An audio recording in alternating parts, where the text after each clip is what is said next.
Hello, you wonderful people, and welcome to another episode of Crime Centric. This being a show where I talk about crime dramas that I watch. For today's episode, I'm going to talk about the latest episode of APB. So in this episode, we deal with a rapist, a serial rapist to be exact, in this episode who has been striking the Green Street Kings territory. So Andre's kind of stepped up and has kind of done his own investigating, going to the point that he's beating up a whole lot of people, even if they're not like telling him that, like, even if it's like, oh, I'm telling you the truth, I don't know what's up. It's like he doesn't believe them just because it's like he's got his own way of figuring stuff out. He's like, oh, I get it, you're probably scared, but you should be more scared of telling me the truth. It's like, so now the episode takes in a very interesting turn where it's like basically the 13th starts working with Andre because it's better to work with him than work with against him, because the fact is, because he's kind of doing his own thing, because it's like, this is my territory, so stuff that goes down here, we don't like that crap happening here, so it's like, I'm gonna handle this myself. His own form of justice in a sense. And it's like, no matter who the cops talk to, it's not going to do anything because everyone's already talked to Andre, and the last thing they want to do is talk to the police too, because it's like, well, for one, there's the mindset of like, well, you ain't, distrusting police. It's like, you're not going to get anything done. Andre's going to get stuff done. Other side of things is like, well, Andre said he's handling this, so the last thing I need to do is talk to you for me to be on Andre's bad side. So. But they interestingly enough come to like, hey, we need to work together. It's the best way. You've got information. We're the police. We're the ones that should be handling this, because you have Gideon talking to Andre as a CEO, like they did, like, what was that, 2 episodes ago? Andre described himself as a CEO. Gideon's like, hey, one CEO to another, kind of reiterating that conversation and basically like, you don't want to do this because the fact of the matter is you're doing this more so than anything because you don't want to look weak and whatnot, But the fact of the matter is, if you go down this route, like basically what's going to happen when it's all said and done, you cause yourself too much trouble. And the fact of the matter is, if you don't do a good enough job, obviously as a CEO, your people who used to work for you will try to backstab you essentially. And obviously Gideon knows that better than anyone because he recently had to deal with that particular situation. So he knows exactly what he's talking about. Basically like, well, obviously in my situation, it turns into a whole situation where we have to pay off a lot of money, or, like that's from a corporate perspective. Your situation of kind of being replaced is very different because most likely it's going to end with you being killed. That's kind of how things run in this circle. So it's like, hey, won't we help each other out? Which obviously Conrad in the beginning gets very hesitant to work with him, but Conrad kind of brings up later on why he is. That basically he had the same mindset. It's like obviously the cops work with bad guys from time to time. That's where you get like informants and stuff like that, because they know the territory, they know these particular people, they have access to, well, information that you may not. They know the right people to talk to, because like, oh, certain people won't talk to you because you're a cop, but because I'm me, obviously it's a thing, just, but in Andre's case, for Conrad, it's like, no, I went to him about, well, I think it was like I forgot what the circumstances were, but basically a little boy died, and, Conrad went to Andre about it because it was in his territory, and then Andre ended up basically killing the 3 suspects in his own form of justice. It's like a situation where it's like, yeah, I get why you're doing that. You are like, in a way, one way you can look at it is being like, oh, you're looking out for your community. But at the same time, and that's something you have to remember too, is like, the fact that, and it kind of gets reiterated, Andre's a bad guy. Just because he's like, trying to be helpful and everything like that, doesn't mean that he's still not the leader of a gang, that him and his people do bad stuff too. So you can't forget that too. And it is something you kind of forget, like, just because him and Murphy had that sit down that episode, 2 episodes ago, now this whole like working together situation, it kind of makes you think otherwise, but you forget, like, they are very dangerous people that will kill people if necessary. But at the same time, you can also, playing devil's as advocates, like, well, truth be told is, are you really looking out for the community, or are you looking out for yourself? Because it's like, if people are afraid, you want to give them the benefit of doubt, but there's also the side of you that's like, well, there's the more compassionate human side of you, which isn't to say criminal isn't human. Well, that kind of gets into a whole debate in itself. But the more criminal side of you, it looks like, I feel like the criminal side of his brain is more like, yeah, but I need to protect my territory because I can't have like someone coming into my territory and doing some bad stuff. It's like, the show that he's the one that can handle things. So people will respect him as well as fear him, because they're like, yo, the cops couldn't do it, but Andre could. So it's that type of mentality I feel like that gets created. And that's kind of the point. Like I said, I want to give him a benefit of the doubt. He is just trying to do the right thing. Granted, not going about it the right way, obviously.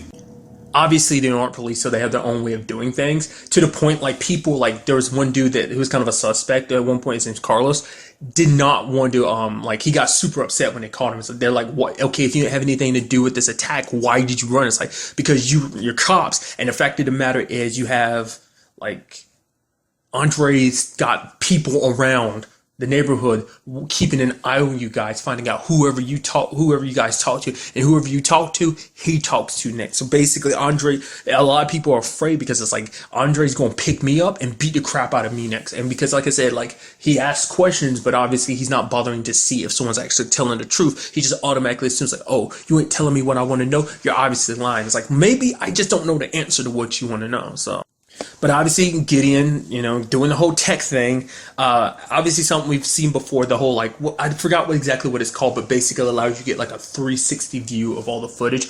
Obviously getting all the cameras from that, Andre got from across around the neighborhood and everything, and basically doing kind of the 360 image thing. And they're able to kind of piece together kind of a timeline between like, trying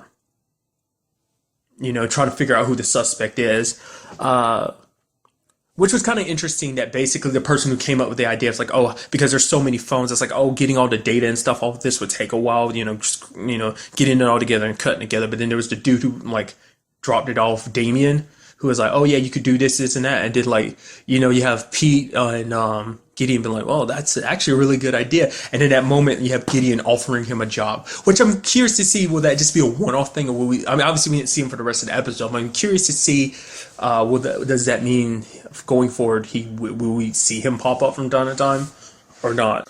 But fortunately enough, they were able to track down the actual guy. Turns out he isn't just some regular Joe Schmo, he's actually a parole officer, which obviously, once again, doing this super high tech thing. Interestingly enough, like basically all the cars are outfitted with like microphones, so that basically they can pick up on certain sounds. So they recorded the sound of the parole officer's car. I mean, technically, it's not it's not actually his car. It's actually a parolee's car that he took. But basically, they recorded the sound of a similar car of the same make and model, and then use that as a means of using the microphone to like, okay, have the cars listen out for it, which apparently the cars were basically, the microphones on it were so powerful that basically they were listening to the entire neighborhood. Even at this point where like Brett and Goss were in the car, and then like basically you could hear someone having sex, and then like Goss is just kind of like and mutes it, and Brett's like, whoa, we need to see how how that ends. And then Goss is like, then you want to know how to end? Just check out the internet then. Just kind of ruining his fun, I guess.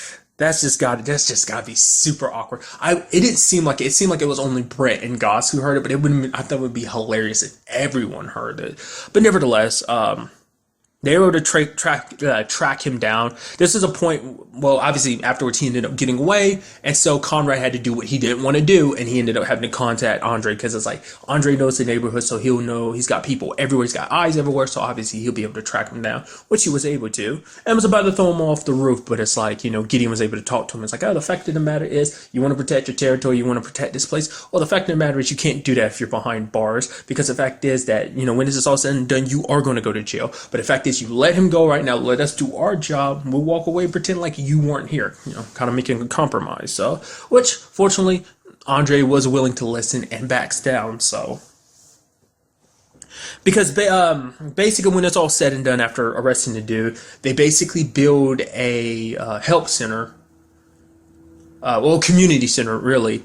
Because basically it's like, okay, we need to kind of come together. Obviously the community and the police aren't really all that tight, but the fact of the matter is we kind of need to be more tight, like to make sure something like this doesn't happen again, to be there for everyone who needs help, essentially, which obviously Andre isn't all that happy about, because obviously this is something that they're building in his territory without giving him a heads up, because the fact is that obviously, the one thought they brought up was like, oh, it's cutting into like his drug profit and stuff like that. But it's also just because like the fact is, it's showing that the fact is that the cops are kind of making their own stand, that basically it's not just Andre here. The best way that Conrad puts it, it says like, yo, let Andre know that we're here to stay and we're not going anywhere anytime soon, to basically show that, yeah, you might help us out and everything, but the fact of the matter is that we are here. We're going to help. And the fact is, we're not going to let you kind of run things the way you want to, like just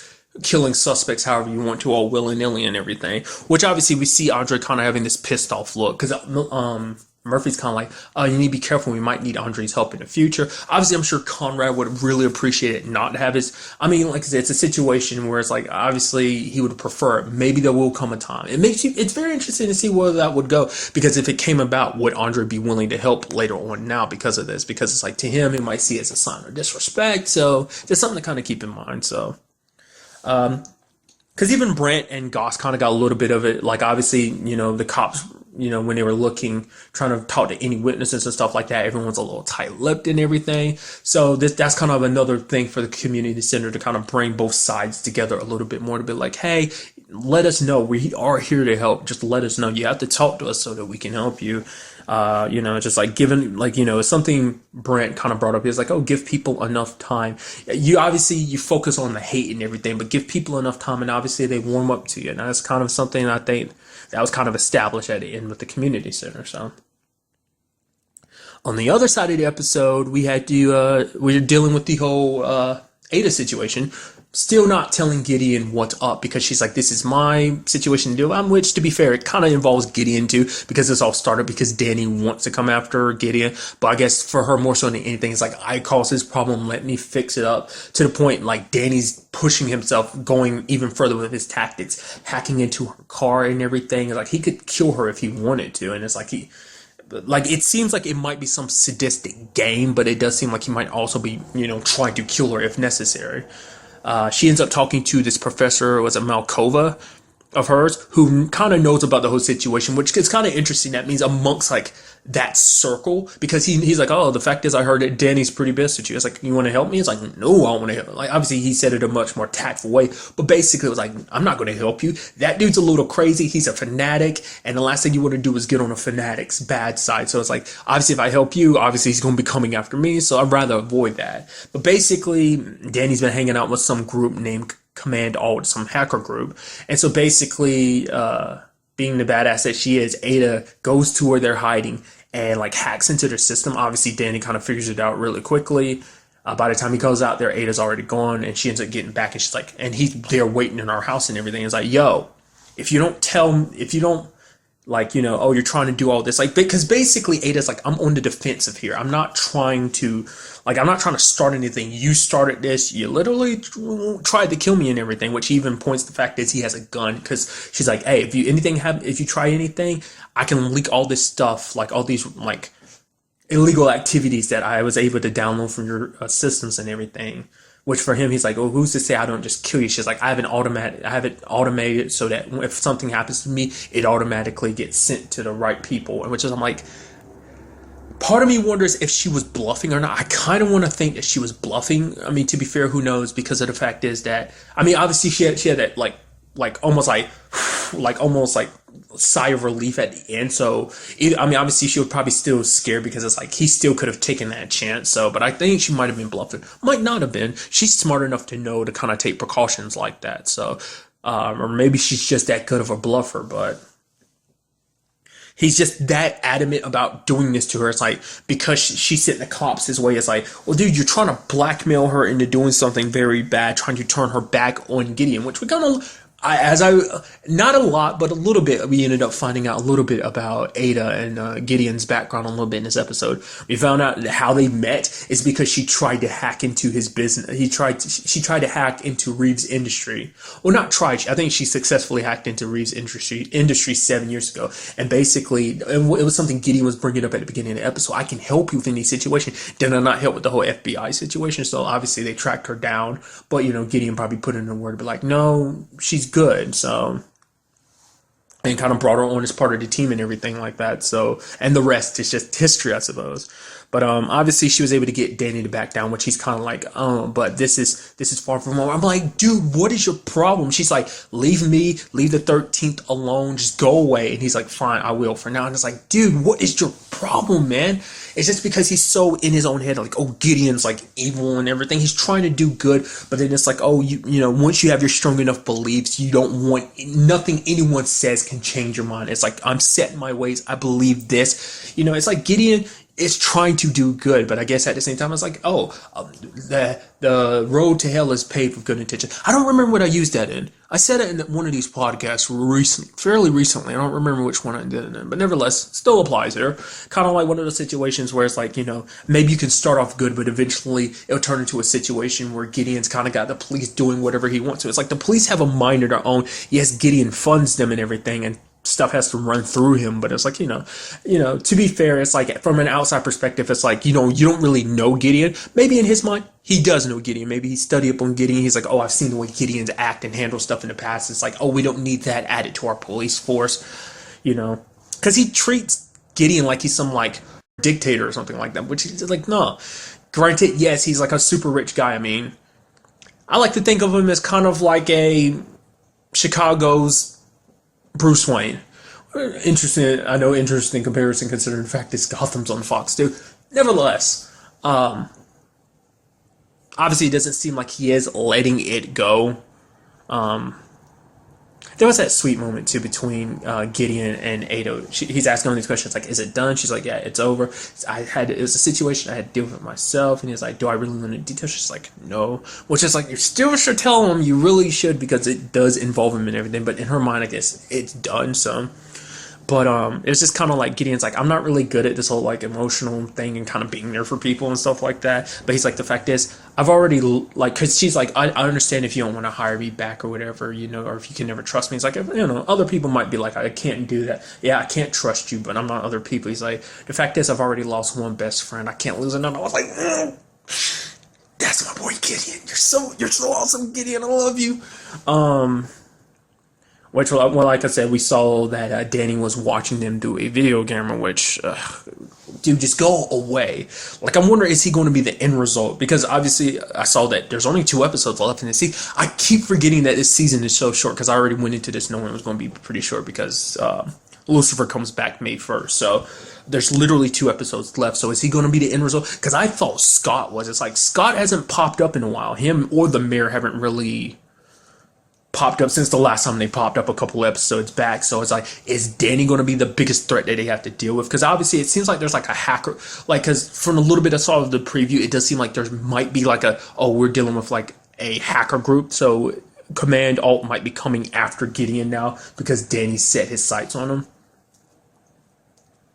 It might be a situation where, I mean, this is me kind of throwing out there, but maybe it'd be a situation where Gideon and them are trying to prove that, hey, the fact of the matter is, I get it, you're hackers, you want to come after me because you don't think I'm the bad guy. It's like, the point I think they might have to do is make it so that the hackers turn against Danny. It's like, Danny is more trouble than he's worth. Kind of give him over to us, and then, we'll leave you alone. It's like, the only reason why you guys are in the middle of this, caught up with the police and everything, the 13th district, to be exact, than me, is because of Danny. He brought this trouble to your doorstep, coming after someone that I care about. So I get the feeling like, obviously, what is going on with Ada, this whole Danny situation, or DB8, sorry, won't be kept quiet for long. Like, obviously, I feel like that's the direction it's going. Not unless he's in the next episode and then Scott rears his ugly head again to be in the season finale. I mean, granted, we're just, like I said, that's just me throwing that out there, because I thought Scott would be a much bigger thing, but maybe that's because it's like, oh, we're throwing him and throwing him in there and establishing him what role he's playing. Obviously, he tried to do his thing,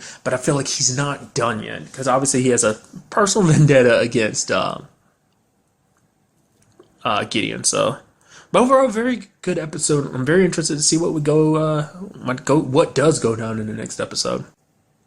But really, that's all I wanted to talk about in this episode. Till the next time we meet, be happy, be safe, live life to the fullest, and enjoy it. Good day and goodbye.